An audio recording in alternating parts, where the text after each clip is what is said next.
ሲበሉ ሲጠጡ አይኑ አልቆባቸው ድንግል እናታችን ድንጋይ ማለድ አንቺ ደረስልን እሱ አማራጭ በቃና ዘገሊላ በቃና ዘገሊላ በዛ በዘግኒ በደስታን ድንግል ከልብሽ ጋራ በደስታሃኒና ከእናትሽ ጋራ አንተ ያለውን ማፈሪ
ጌታ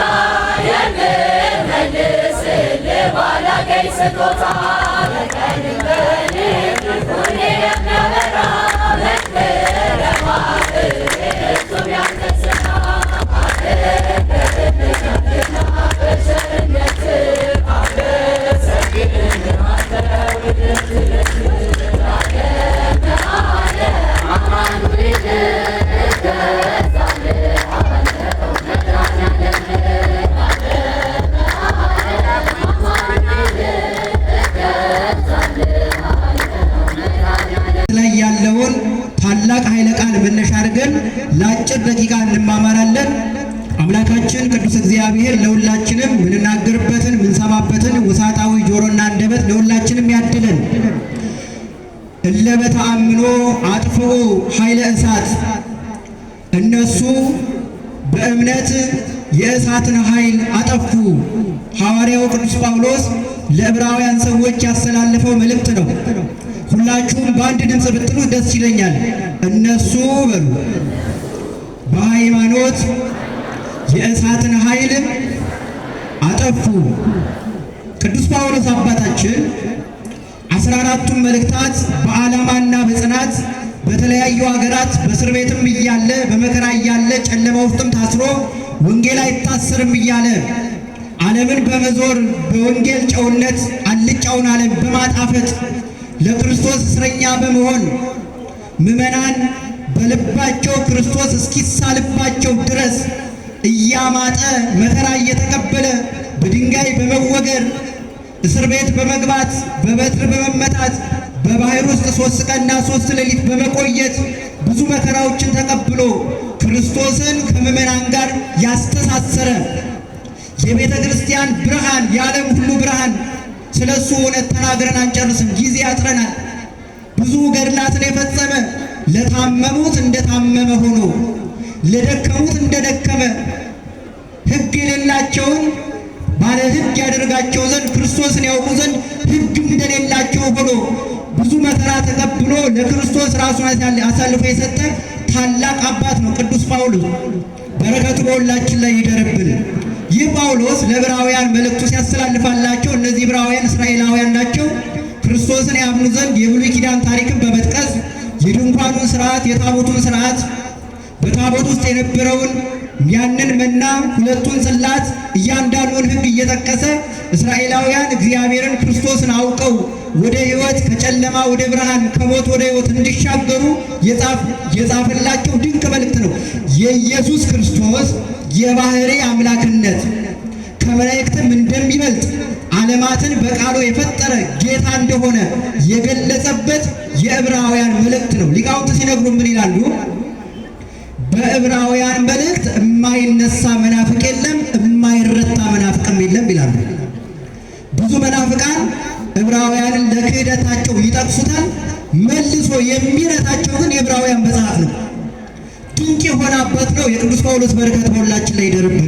ይህ ቅዱስ ስለ እምነት ኃያልነት፣ ስለ እምነት ብርታት እግዚአብሔር የቀደሙ አባቶቻችን እግዚአብሔርን አምነው ያገኙትን ክብርና የነሱትን ያገኙትን ክብር ድል፣ የጠፋውን እሳት፣ የሰገደውን አንበሳ በተለያየ መንገድ እግዚአብሔርን ያስከበሩበትን መንገድ ስለ ሃይማኖት በማንሳትና በመጥቀስ ቅዱስ ጳውሎስ አባታችን ዕብራውያን ምዕራፍ 11 ሙሉን ብታነቡት የሰማዕታትና የጻድቃንን የድካማቸውን ውጤት የተናገረበት ክፍል ነው።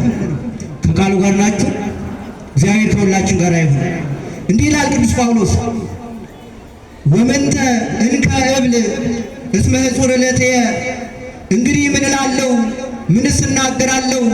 ከመ እዜንክሙ በእንተ ለጌዴዎን ወባረቅ ወዮፍታሔ፣ ስለነ ጌዴዎን፣ ስለነ ባረቅ፣ ስለነ ዮፍታሔ፣ ስለነ ዳዊት፣ ስለነ ሳሙኤል፣ ስለነ ሶምሶን፣ ስለነዚህ ሁሉ ዘርዝሬ እንዳልነግራችሁ እስመ ሕጹር ዕለትየ ጊዜ ያጥርብኛልና ምላለሁ ይላል ቅዱስ ጳውሎስ። ጊዜ ያጥርብኛል። አንበሳን ስላሰገዱ ስለነ ዳንኤል፣ የእሳትን ኃይል ስላጠፉ ስለ አናንያ፣ ስለ አዛርያ፣ ስለ ሚሳኤል፣ በድንጋይ ተወግረው ስለሞቱት፣ በእሳት ስለተቃጠሉት፣ ብዙ መከራ ስለተቀበሉት ስለ እነዚህ ቅዱሳን ዘርዝሬ እንዳልጨርስላችሁ ጊዜ ያጥረኛል ብሎ ነካ ነካ አድርጎ ለእኛ ንባቡን ትቶልናል ሐዋርያው ቅዱስ ጳውሎስ። ገብተን የብሉይ ኪዳን ታሪክ እንድናነብ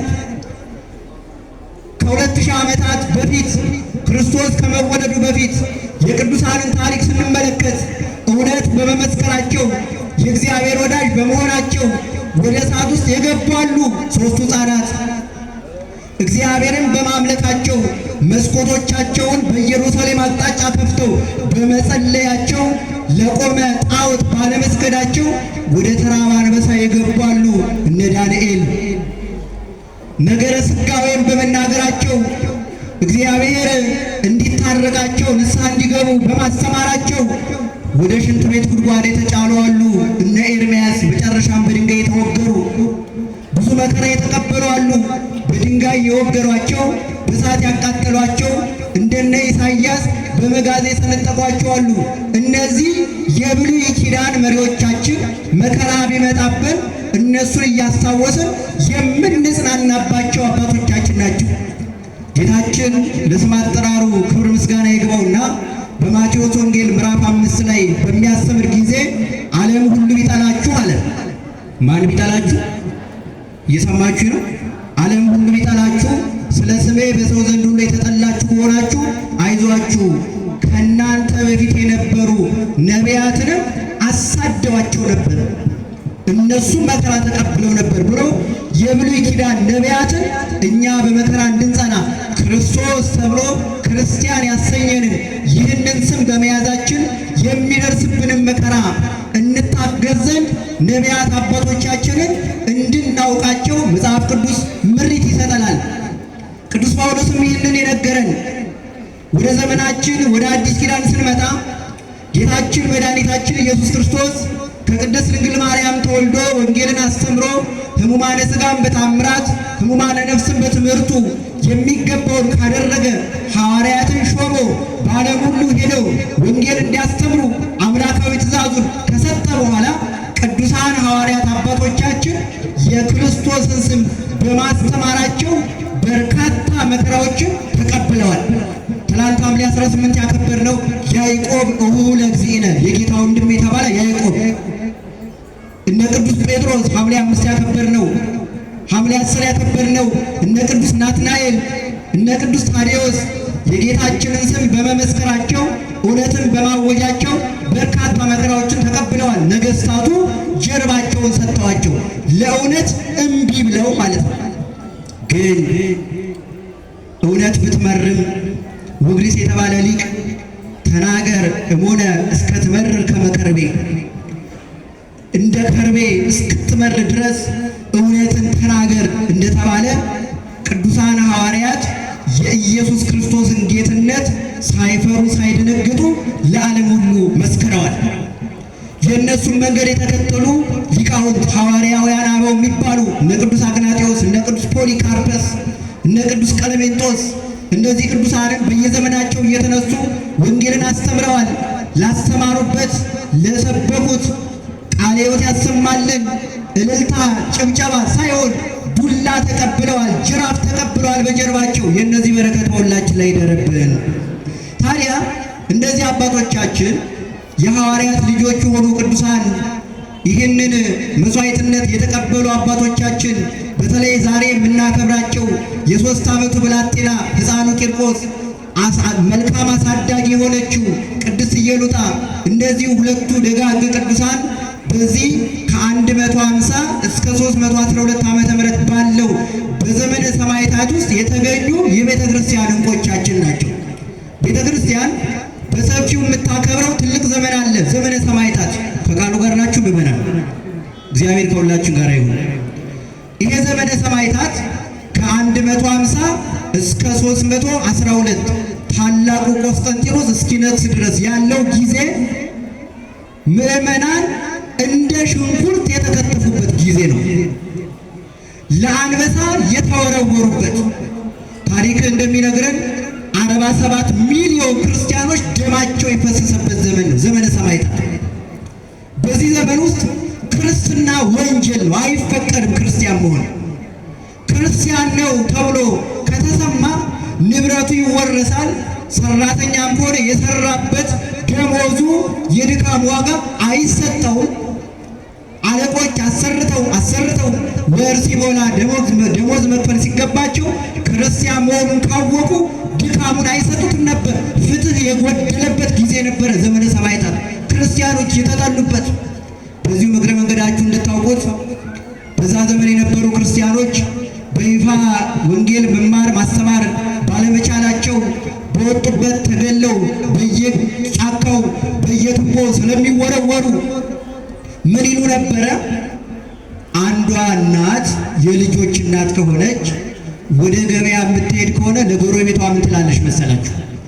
ወዳጄ እኔ ገበያ ልሄድ ነው፣ አንዳንድ ዕቃዎችን ገዝቼ ልመጣ ነው። ምናልባት ክርስቲያን መሆኔ ታውቆ በተገኘሁበት ተገድዬ ከቀረው ልጆቼን አደራ ቃለ እግዚአብሔርን አስተምርልኝ ብላ ለጎረቤቷ አደራ ትሰጥ ነበር። ያ መነሻ ሆነና ዛሬ ሕፃናት ክርስትና ሲነሱ ምንና ምን ይባላል? እስቲ ንገሩኝ። ክርስትና አባት፣ ክርስትና እናት። እንግዲህ ዘንድሮ ይቅርታ ይደረግልኝ ስለቃሉ ዳቦ ለመብላት ነው ያደረግናት። ክርስትና አባትና እናት መዛመጃ ብቻ ነው ያደረግናት። የቀደሙ አባቶቻችን ክርስትና እናትና አባት የሚያደርጉት ወንጌል ለመማር ያ የተወለደው ሕፃን የሞተለትን አምላክ እንዲያውቅ ነበረ የተጠቀሙበት። እንዲህ እንድናረግ አምላካችን እግዚአብሔር ይፍቀድልን። አደራ ሰጥታችኋለች ቤተ ክርስቲያን ልትድሩ ልትኩሉ ወንጌል ልታስተምሩ ያ ልጅ ተጣሞ እንዳያርቅ የሞተለትን አምላክ ክርስቶስን እንዲያውቅ ኢየሱስ ክርስቶስን እንዲረዳ ስጋውን እንዲበላ ደሙን እንዲጠጣ እንድታስተምሩ ተሾማችኋል። ክርስትና እናትና አባት ዝምድና ብቻ እንዳይመስላችሁ እና ያ ዘመን አስጨናቂ በመሆኑ በየዋሻ ውስጥ እየተደበቁ እየተወሸቁ በፍርሃት በጽኑ መከራ ይኖሩ ነበረ። የተገኙት ሁሉ ለአንበሳ እየተሰጡ ለአራዊት እየተሰጡ ክርስቲያኖች እንደ ችቦ በእሳት እየተለኮሱ ሮም ምድር በክርስቲያኖች ሥጋ እስክትበራ ድረስ የክርስቲያኖች ደም መሬትን አጥለቅልቆት ነበረ። በዚህ ጽኑ ዘመን ውስጥ በዚህ አስጨናቂ ጊዜ ውስጥ ነው ቅድስት ኢየሉጣና ታናሹ ብላቴና የ3 ዓመቱ ጀግና የሃይማኖት አርበኛ ቅዱስ ቂርቆስ የተገኙት። እስቲ አመስግኗቸው ታሪካቸውን ከማየታችን በፊት። እነዚህ ሁለት ክርስቲያኖች ክርስቲያን በመሆናቸው ብቻ ከሀገር ሀገር ተሰደዋል። ሮም ለክርስቲያኖች የፈተና ቦታ ነበረች። ይቺ ኢየሉጣ ባለቤቷ ሞቶባት በመበለትነት ስትኖር ንጉሡ ቢያሳድዳት ወደ ሌላኛው ከተማ ስትሄድ ደርሶባት በፊቱ ለፍርድ እንድትቆም አዘዘ። ቆመች። ማነው ስምሽ ብሎ ጠየቃት። ኃላፊ ጠፊ ስሜን የምትሻ ከሆነ ኢየሉጣ ይባላል። ዘላለማዊ ስሜን የማይሞት ሕያውነትን ያገኘሁበት ስሜን ከፈለግ ግን ክርስቲያን እባላለሁ። እስቲ እኔ ክርስቲያን ነኝ በሉ። ምን አላችሁ? እንዲህ ብሎ የሚናገር ይላል ቅዱስ ዮሐንስ አፈወርቅ። እኔ ክርስቲያን ነኝ ብሎ የሚናገር ታላቅ ኃላፊነትን የተቀበለ ነው ዮሐንስ አፈወርቅ። እኔ ስሜ ማን ይባላል አለች? ክርስቲያን ይባላል። ለማስፈራራትም ሞከረ። ሴትነቷንም አይቶ የምትፈራው መስሎ ታየው። እሷ ምን አለችው መስላችሁ? የ3 ዓመት ብላቴና ልጅ አለኝ፣ እርሱን ጥራውና ምን እንደምናደርግ ይነግረናል አለችው። እንደዚህ የተመካችው ለምን ይመስላችኋል? እናትነቷን በትክክል ስለተወጣች ነው። እናት መሆንማ እንደ ኢየሉጣ እንዲሁም ማምላክ እንደ ቅድስት ኢየሉጣ ልጅ ማሳደግማ መልሶ ለሳ አባት የሆነ መምህር የሆነ ተጠራ። የ3 ዓመት ብላቴና በንጉሡ ፊት ቆመ። ስም ማን ነው ተባለ። የእናቱ ልጅ ነውና ኃላፊ ጠፊ ስሜን እናት አባቴ ያወጡልኝን የምትሻ ከሆነ ስሜ ማን ይባላል? እስቲ ንገሩኝ። ማን ይባላል? ቂርቆስ እባላለሁ። ሕያውነትን ያገኘሁበትን ቀድሱት። ያኔ የእናንተ መድኃኒት ይሆናል። ልጃችሁም አባትም መምህርም ይሆናቸዋል። ልጅ ብቻ አይደለም፣ አንገት በምትደፉ ጊዜ ቀና የሚያደርግ ይሆናልና እንዲህ ያሉ ልጆችን አምላካችን እግዚአብሔር ያብዛልን።